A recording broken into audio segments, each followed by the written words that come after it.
meio que vai chegando o verão, as pacientes começam a aparecer aqui no consultório pedindo pra gente clarear a região íntima. Todo mundo querendo ir pra praia e não quer mostrar aquela marca escura que fica muitas vezes aparecendo em virilha ou na raiz da coxa. Então, essa região ela escurece por conta do atrito, da inflamação, paciente que está um pouco acima do seu peso e as coxas fazem mais atrito nessa região, os hormônios, isso aqui fica tudo escurecido. E aí, o que a gente pode fazer? Várias coisas.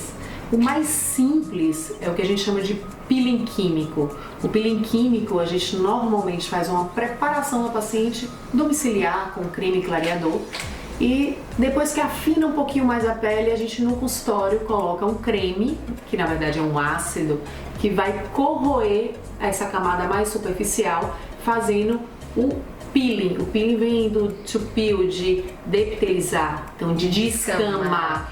E aí a gente consegue fazer uma renovação dessa pele e, portanto, um clareamento.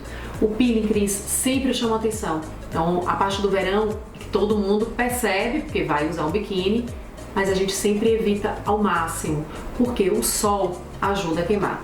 E outra coisa, os pacientes têm que entender que o peeling não é definitivo. Então, esse tipo de clareamento, ele não é definitivo e que elas precisam ter atitudes proativas para evitar o novo escurecimento dessa região, não é? Isso é uma das coisas mais importantes.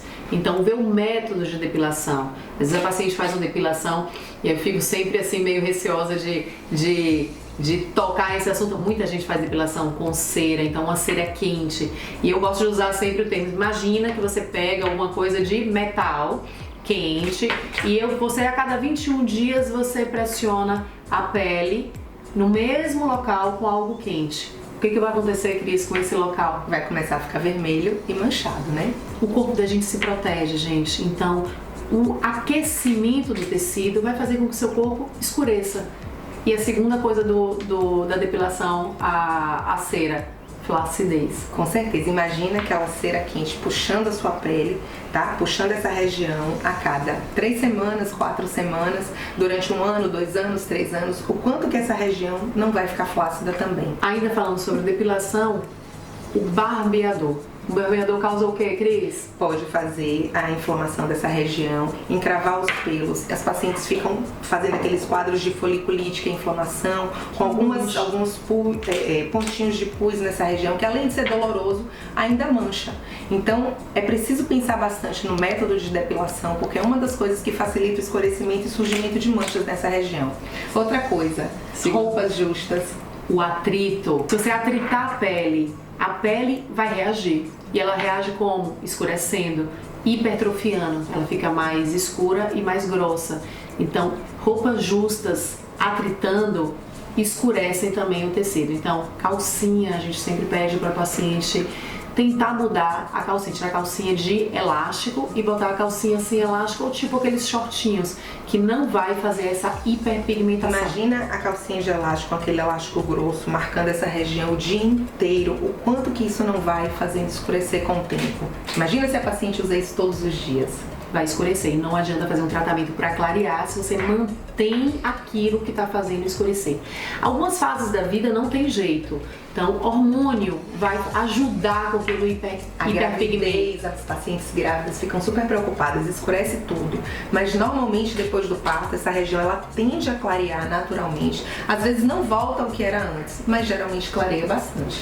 Então, ponto importantíssimo quando se pensa em clareamento íntimo, ver os fatores de risco que você tem para aquilo ali estar acontecendo, para ter hiperpigmentado. Então vamos tentar mudar os fatores de risco. Segundo ponto, vamos aos tratamentos. Então a gente falou no início de peeling químico, que a gente usa ácidos, eu vou só dar um exemplo, são cremes que a gente passa na vulva, em cada tipo de vulva, cada pele da paciente. A gente tem uma classificação de acordo com a tonalidade da pele, que vai predizer qual é o tipo de peeling químico que a gente vai usar. Se é um peeling mais forte, se é um peeling mais fraco, se aquela pele tem mais tendência a escurecer. Então, peles mais escuras, elas tendem a formar mais manchas, a ficar mais escuras. Então, a gente tem que ter muito mais cuidado com essas peles. Na hora que a gente está pensando em que peeling escolher, no tempo que o ácido vai ficar agindo nessa região. E nunca, gente, nunca ter pressa quando se quer clarear.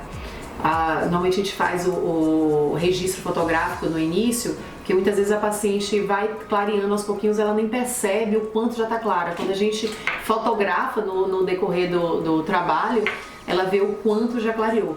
Quando a gente faz de uma forma muito intensa um peeling, então a gente volta ao que a gente falou dos fatores de risco. Tudo que agride o tecido, o que o corpo vai responder? Com inflamação. Inflama e aí escurece, né? E escurece. Então tem que ser lento, é um processo lento que exige calma, mas que dá excelentes resultados. E a gente ainda tem um outro ponto de clareamento. O que a gente usa? A tecnologia. A gente pode usar o laser. Então o laser pode atuar ao nosso favor também, tanto junto com o peeling nesse processo, como sozinho para fazer o clareamento dessa região. A gente usa um laser que é muito utilizado para retirar tatuagem, que é um laser chamado K-Switch. Então a gente usa também ele como uma ferramenta para oferecer aos pacientes no intuito do clareamento genital.